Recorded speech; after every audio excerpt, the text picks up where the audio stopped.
This channel does not promote any violent, harmful, or illegal activities. All content provided by this channel is meant for an educational purpose only. ধর্মীয় স্থানে loudspeaker বিধি প্রচারে গিয়ে আসানসোলে পুলিশকে আক্রান্ত হতে হয়। তড়িঘড়ি পুলিশি অ্যাকশন, ইতিমধ্যে 15 জনকে গ্রেফতার করা হয়েছে। আসানসোল রেলপাড়ে তুলকালাম কাণ্ড, পুলিশ ফাঁড়িতে দুষ্কৃতী হামলা হয়, পুলিশের গাড়িতে ভাঙচুর চালানো হয়, দোকানপাট আতঙ্কে বন্ধ করে দেন স্থানীয় মানুষজন। পরিস্থিতি নিয়ন্ত্রণে নামানো হয় র্যাব। ক্লোজ সার্কিট ক্যামেরার ফুটেজ দেখে হামলাকারীদের চিহ্নিত করা হচ্ছে। মাইক বিধি মানতে এত অনীহা কেন? কাজ করছে কোন স্বার্থ? নেপথ্যে কার উস্কানি? সে প্রশ্ন উঠবেও। আর এই ঘটনার পরিপ্রেক্ষিতে মুখ্যমন্ত্রী শুভেন্দু অধিকারী কি বলেছেন আপনাদের শোনাবো। পুলিশকে ডিসিপ্লিন অর্গানাইজেশন, তাদের স্বার্থ আমরা দেখব। তারাও সরকারের কর্মসূচি আইনের শাসন প্রতিষ্ঠা করা। আমরা একটা লাইনে বলেছি যে এতদিন শাসকের আইন ছিল, এবারে আইনের শাসন চালু হয়েছে, আপনারা আইন মেনে কাজ করুন। আমরা আজকে পুলিশ ওয়েলফেয়ার বোর্ডকে ভেঙে দিলাম। আমরা বাম আমলের মতো উগ্র ট্রেড ইউনিয়ন চাই না। নন গেজেটেড পুলিশ কর্মচারী অ্যাসোসিয়েশন, সেটাও কার্যত সিপিএমের ফ্রন্টাল অর্গানাইজেশন হয়ে গেছিল। আমরা ওইটা চাই না, ইটস এ ডিসিপ্লিন অর্গানাইজেশন। আর ওয়েলফেয়ারেরও শুরু হওয়ার সময় একটা উদ্দেশ্য ছিল, কিন্তু শেষে যেভাবে এটা একটা রাজনৈতিক দলের শাখা সংগঠনে একটা টুলসে পরিণত হয়ে গেছিল, সেটা বাদ দিয়ে নতুন কিছু 3 মাসের মধ্যে করব। সমস্ত senior police officer, retired police organisation যারা অ্যাসোসিয়েশন করতেন বা অন্য কিছু করতেন, তাদের সবার সাজেশান হোম ডিপার্টমেন্ট কালেক্ট করবে। করার পরে সিএসের নেতৃত্বে একটা কমিটি থাকবে, তারা ক্যাবিনেটে একটা প্রপোজাল দেবে এবং আমরা অনুমোদন দিয়ে একটা ব্যবস্থা করে দেবো উইদিন 90 ডেজ। বদলের বাংলার সাবধান, বেআইনি নির্মাণ এবার বুলডোজার চলল হাসনাবাদে। সিপিএম নেতা তার জায়গা দখল করে, জমি দখল করে, যে বিজেপি সরকারের বুলডোজার সেখানে চলল, কারণ সম্পত্তি দখল মুক্ত করা হলে এবার তৃণমূল আশ্রিত দুষ্কৃতীদের মদতে সিপিএম নেতার জায়গা দখল করে দোকান, এবং আপনারা দেখতে পাচ্ছেন সেখানে দোকানে কিভাবে বুলডোজার চলেছে, সেই বুলডোজার দিয়ে সেই জায়গা দখল মুক্ত করা হচ্ছে। বেআইনি নির্মাণ ভাঙার নির্দেশ দিয়েছিল হাইকোর্ট। এরপরে কেন্দ্রীয় বাহিনী পুলিশের উপস্থিতিতে বুলডোজার চালিয়ে ভেঙে দেওয়া হলো বেআইনি নির্মাণ। এই মুহূর্তে সেই ছবি দেখছেন আপনারা, হাসনাবাদের ছবি দেখছেন। তিলজলার পর হাসনাবাদেও এবার বুলডোজার।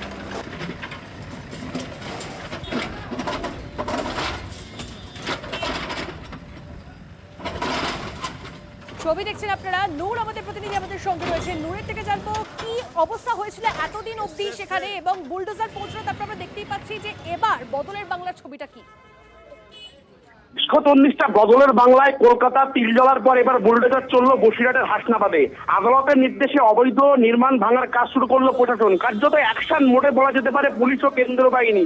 একবার সকাল থেকে কিন্তু হাসনাবাদের তালপুকুর এলাকায় কিন্তু কেন্দ্র বাহিনী পুলিশ তারা ঘিরে ফেলে। তারপর কিন্তু এলাকার সাদ্দাম হোসেন ঘরামি নামে এক ব্যক্তির বাড়ি তৈরির সরঞ্জামের দোকান, যিনি জবরদখল করে রেখেছিলেন, সেই জায়গা কিন্তু বুলডোজার দিয়ে ভেঙে দিচ্ছে প্রশাসন। যে অভিযোগটা করা হচ্ছে, গিয়াসউদ্দিন বৈদ্য, তিনি এলাকার সিপিএম কর্মী সমর্থক, তার জায়গা তৃণমূল নেতাদের মদতে জমি মাফিয়ারা দখল করে রেখেছিল দীর্ঘদিন। তারপর কিন্তু তিনি আদালতে দ্বারস্থ হন। তারপরেও কিন্তু এই জমি ফিরে পাওয়ার জন্য তিনি ওই যে জায়গা হাসনাবাদের তালপুকুরে যান, তখন কিন্তু তৃণমূলের নেতারা প্রভাব খাটিয়ে জমি মাফিয়াদের পক্ষ নিয়ে কিন্তু ওই সিপিএম কর্মীর পরিবারের লোকজন, গিয়াসউদ্দিন বৈদ্যর পরিবারের লোকজনকে মারধর করে। তারপর কিন্তু জমি ফেরত পাননি। তারপরে কিন্তু আদালতে আবার দ্বারস্থ হন। আদালতে দ্বারস্থ হলে আদালতের নির্দেশে কিন্তু এই জমি ফেরত দেওয়া হয়েছে। অর্থাৎ রাজ্যে পালাবদল হয়েছে, নতুন সরকার হয়েছে। নতুন সরকার হবার পরে কিন্তু যে সমস্ত মানুষের জমি দখল হয়ে গেছিল, অর্থাৎ তৃণমূল নেতাদের মদতে জমি মাফিয়ারা দখল করে রেখেছিল, সেই জমি কিন্তু কার্যত ফেরত পেল কিন্তু গিয়াসউদ্দিন বৈদ্য। নজর রাখুন। ধন্যবাদ।